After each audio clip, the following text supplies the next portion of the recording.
यजुर्वेद प्रथम अध्याय मंत्र 24 विषय है परमात्मा की आज्ञा से हमें समस्त पदार्थों को स्वीकार करना चाहिए, जिससे ईश्वर की कृपा सदा हम पर बनी रहे।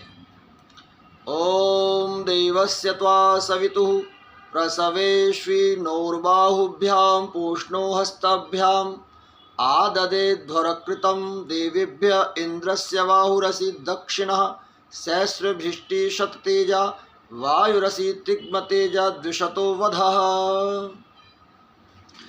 इस मंत्र में पहली बात कही है त्वा सवितु देवस्य प्रसवे आददे, कि परमात्मा की आज्ञा से ही हमें समस्त पदार्थों को स्वीकार करना चाहिए। एक सामान्य बात यह है कि जहाँ किसी की वस्तु होती है और बिना बताए अगर हम उससे वो वस्तु ले लेते हैं तो वो व्यक्ति हमसे नाराज़ भी होगा और हमें चोर भी कह सकता है। इसी तरह से जो परमात्मा की वस्तुएं हैं, हमारे बहुत से ऐसे विद्वान संत हुए हैं, जब जल ग्रहण करते हैं तो जल के आगे नमन करते हैं कि हे जल देवता, मैं तुम्हें स्वीकार करता हूँ और आप मेरे शरीर को पुष्ट कीजिए। भोजन जब हम करते हैं तो भोजन के सामने भी हाथ जोड़ करके मंत्र पाठ करते हैं, अन्न पते अन्न शन्नो। तो इस प्रकार से जो पदार्थ हैं, उन पदार्थों को जब हम ग्रहण करते हैं तो हम उनसे आज्ञा लेते हैं और आज्ञा लेकर ग्रहण करते हैं। तो हमारे शास्त्रों का तो बड़ा ऊंचा स्थान है, विधान है। ऐसे ही ईश्वर की जो भी वस्तुएं हैं, हम प्रभु से कहें कि हे परमात्मा, हमें ये वस्तु चाहिए, आप हमें दीजिए। और ऐसा बोल करके, क्योंकि ईश्वर तो अंतरात्मा में है और मना तो करेगा नहीं, तो इसलिए हम उस वस्तु को स्वीकार करके, हम प्रार्थना करके स्वीकार कर सकते हैं। तो पहली बात इसमें ये कही है। दूसरा कहा अश्विनो बाहुभ्याम। इसका अर्थ है कि मैं पुरुषार्थ के लिए आपका ग्रहण करता हूँ। मैं कोई भी वस्तु ऐसी नहीं चाहता प्रभु, जो आपकी वस्तुएं हैं, पदार्थ हैं, सारी दुनिया आपकी है, मैं नहीं चाहता हूँ कि मैं ऐसे ही बस ग्रहण कर लूँ। नहीं, मैं चाहता हूँ कि प्रभु आप मुझे आशीर्वाद दें, पुरुषार्थ से प्राप्त करूँ। और देखिए, पुरुषार्थ से जब प्राप्त होती है कोई वस्तु, उससे बड़ा प्रेम होता है, बहुत मन उसके साथ हमारा मिला हुआ होता है, मन लगा हुआ होता है, वो बहुत अच्छा लगता है और उसे संभाल के भी रखते हैं। तो इसलिए जो पुरुषार्थ करने के बाद जो हमें वस्तु प्राप्त हुई है, वो हमारे लिए कल्याणकारी भी होती है, प्रिय होती ही है, साथ में कल्याणकारी भी होती है, हमारे लिए शुभ होती है। तो इसलिए पुरुषार्थ के मेहनत के द्वारा ही हम वस्तुओं को प्राप्त करें।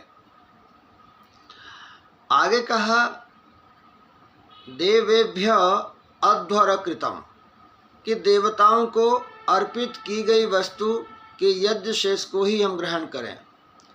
इसमें कहा कि जो हम खाना खाते हैं, भोजन खाते हैं, तो उसमें से जो यज्ञ शेष है, जब हम यज्ञ करते हैं, उसे जब उसका यज्ञ शेष ग्रहण करते हैं तो प्रसाद बन जाता है। एक सामान्य भाषा में कहते हैं प्रसाद ग्रहण कीजिए, तो वो प्रसाद बन जाता है। तो भगवान से जो बचा हुआ भोजन है, जो यज्ञ के आहुति देने के बाद जो बचा हुआ भोजन है, उसे ग्रहण करना चाहिए। इसका अर्थ ये नहीं है कि बचा हुआ है तो कोई थोड़ा सा बचा हुआ नहीं, बल्कि भगवान थोड़ा सा खाते हैं, यज्ञ देवता थोड़ा सा खाते हैं, उनको आहुति दी जाती है और उसके बाद में जो बच गया बहुत सारा भोजन है, फिर आप खाएं, हम लोग खाएं उसको, तो वो क्या होता है, यज्ञ शेष होता है और वो हमारे लिए प्रसाद स्वरूप होता है और हमारे शरीर को, हमारे मन, हमारे समस्त इंद्रिय आदि को, शरीर को हृष्ट पुष्ट बलवान करता है। तो यहाँ कहा कि हम देवताओं को खिलाने के बाद ही भोजन खाएं। और इसमें देखिए माता पिता भी देवताओं में ही आते हैं। अगर हमारे घर में माता पिता बड़े बुजुर्ग हैं तो हम पहले उनको खिलाएं, उसके बाद अपना खाएं, वो भी हमारे लिए प्रसाद बन जाता है। इसमें आगे कहा इंद्रस्य दक्षिणा बाहु असि, कि इन 4 बातों को जो मानते हैं, सांसारिक पदार्थों को स्वीकार करते हैं, वे इंद्र के दायां हाथ बन जाते हैं, सीधा हाथ बन जाते हैं। क्योंकि ये अच्छी बातें हैं, अच्छी बातें हैं तो अच्छी बातें जब कोई मानेगा तो हम सही हो जाएंगे, हम राइट हो जाएंगे। हम जो है जब अच्छी बात को मान गए हैं तो वो हमारे लिए शुभ हो जाता है, अच्छा हो जाता है। तो यहाँ पर इस भाग का जो अर्थ है वो ये है कि हम दायां हाथ बन के रहें, क्योंकि दायां हाथ शक्ति का प्रतीक होता है। यूँ तो दोनों हाथ अपना अपना कार्य करते हैं, परंतु अधिकांश आपने देखा होगा कोई काम करते हो तो राइट हैंड आपका, दाहिना हाथ आगे चलता है, और दाहिने को कहते हैं एक लेफ्ट राइट, है ना। तो राइट हुआ दाहिना और लेफ्ट हुआ ये बायां। तो दाहिनी तरफ जो है वो मजबूत भी है और वो हमेशा अच्छे कार्यों में आगे चलता है। ये राइट हाथ जो सीधा हाथ है ये धार्मिक कार्य में अच्छा चलता है। किसी को जल देना है, किसी को भोजन देना है, कहीं दान करना है, किसी से आप हाथ मिलाते हो, तो ये सारे जो कार्य हैं वो आप जब ये काम करते हो, ये पीछे बताए, तो उसमें हम लोग ईश्वर का राइट हैंड बन जाते हैं, इंद्र के राइट हैंड सीधा हाथ बन जाते हैं। तो क्योंकि सीधे काम हम करते हैं इसलिए उसके सीधा हाथ बन जाते हैं। फिर आगे कहा कि ऐसा व्यक्ति जो 4 बातें प्रभु की मान लेता है, तो 4 बातें क्या है? एक तो आज्ञा से ग्रहण करता है कोई भी पदार्थ, पहले उसको प्रार्थना करता है कि मैं ग्रहण करना चाहता हूँ। अरे वृक्ष देवताओं से भी लोग प्रार्थना किया करते थे। पहले कहानियाँ ऐसी हमारे जो महाभारत आदि हैं, रामायण आदि हैं, तो उसमें भी हाथ जोड़ करके प्रार्थना की जाती है, वृक्ष देवता क्या मैं आपसे फल ले सकता हूँ। तो इस प्रकार से मांग करके लेना वो अच्छा है। तो पहली बात मांग करके लें प्रभु से, दूसरी बात है पुरुषार्थ से लें, और तीसरी बात है कि जो पूष्णो हस्ताभ्याम का अर्थ है कि जो भी हम पदार्थ ग्रहण करते हैं वो केवल खाने मात्र के लिए नहीं, पेट भरने मात्र के लिए नहीं, पोषण के लिए ग्रहण करते हैं। तो तीसरी बात इसमें कही है पोषण की दृष्टि से, कि जो जिस भोजन से हमारा पोषण हो, तो प्रभु से जब प्रार्थना करेंगे और मांगेंगे उससे, तो वो पोषण के लिए मांगेंगे, जिससे हमारा मन भी पोषित हो जाए और हमारा इंद्रियां भी पोषित हो जाए, शरीर भी हो जाए, आत्मा भी हो जाए। तो इस प्रकार से पोषण के लिए हम प्रभु से प्रार्थना करते हैं। और चौथी बात इसमें कही यज्ञ शेष, जो बचा हुआ भाग है उसको हमें ग्रहण करना चाहिए। जब ऐसा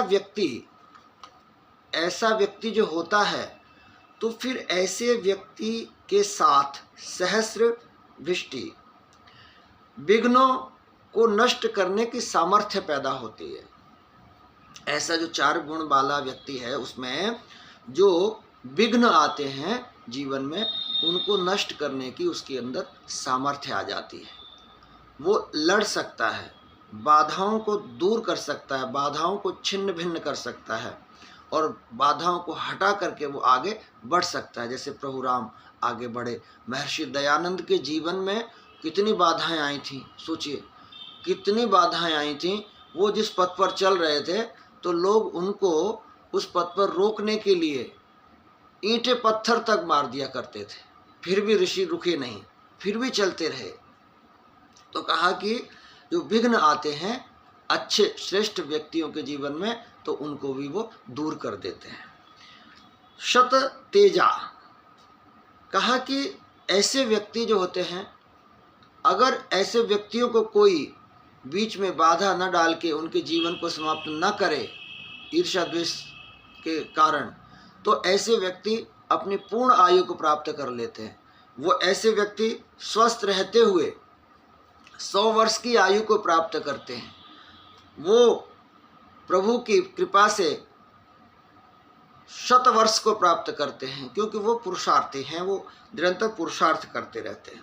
वायुवसी, और आगे इसमें कहा कि ऐसे व्यक्ति क्रियाशील होते हैं, वो हमेशा कुछ न कुछ अच्छा करते हैं, निकम्मे नहीं रहते, अच्छा करते। देखिए कर्म तो करना ही है, तो ऋषियों की तरह कर्म क्यों न करें, हम उन महापुरुषों की तरह क्यों न करें। स्वामी श्रद्धानंद जी ने कितना बड़ा कार्य किया था, महर्षि दयानंद जी ने किया था कितना कार्य। तो ऐसे ऐसे जो संत हैं, महापुरुष हैं, तो ऐसे जो क्रियाशील हैं, जो हमेशा आगे गति बनाते रहे, तो ऐसे लोगों जैसा हमारा जीवन हो जाता है।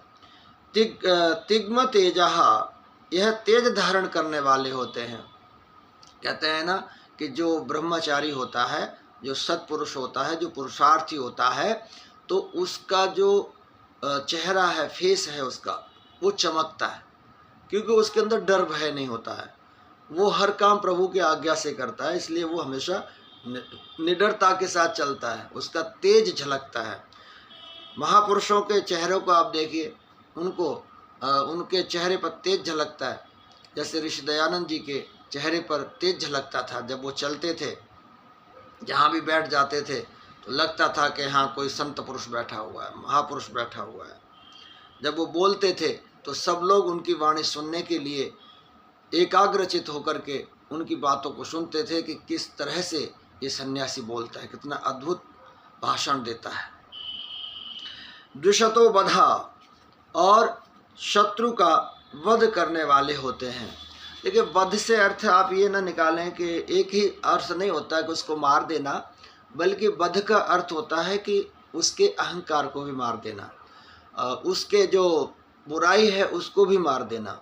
वो ठीक है कि वध का अर्थ सामान्य भाषा में हम कहते हैं कि मार देना, समाप्त कर दिया, उसके किसी हथियार से, किसी से भी उसको मार दिया, वो वध ठीक है। मगर यहाँ जो बात कही है, इसमें ये भी है कि वध का अर्थ होता है किसी की दुर्भावना को निकाल देना, समाप्त करा देना, जैसे ऋषि ने कराया। देखिए ऋषि के जीवन में हर प्रकार की घटना घटित हुई है, मगर उन्होंने वेद के आधार पर और अपने सुचरित्र के आधार पर सहजता से, विद्वत्ता के आधार पर सहजता से उसको खत्म कर दिया, उसको समाप्त कर दिया। बहुत आनंद के साथ वो आगे बढ़ते गए। तो शत्रु का वध का अर्थ है कि उसके अंदर जो बुराई है उसको नष्ट कर देना। तो कहते हैं कि ऐसा व्यक्ति ही नष्ट कर सकता है जो व्यक्ति ईश्वर के इन बातों को मानता है, इन बातों को मान सकता है। वही व्यक्ति परमात्मा के अमृत पुत्र की तरह बन करके उसके बताए हुए मार्ग पर चलता हुआ अपने जीवन को उत्तम बना लेता है, धन्य कर लेता है, जो कि उसकी आज्ञा का पालन करता है। तो इस मंत्र का ये अर्थ है जो आपके सम्मुख रखा है। और ऐसे आगे भी मंत्र के अर्थ जो उसमें जितना शब्दार्थ है उसी के आधार पर ही इसका अर्थ मैंने आपके सम्मुख रखा है।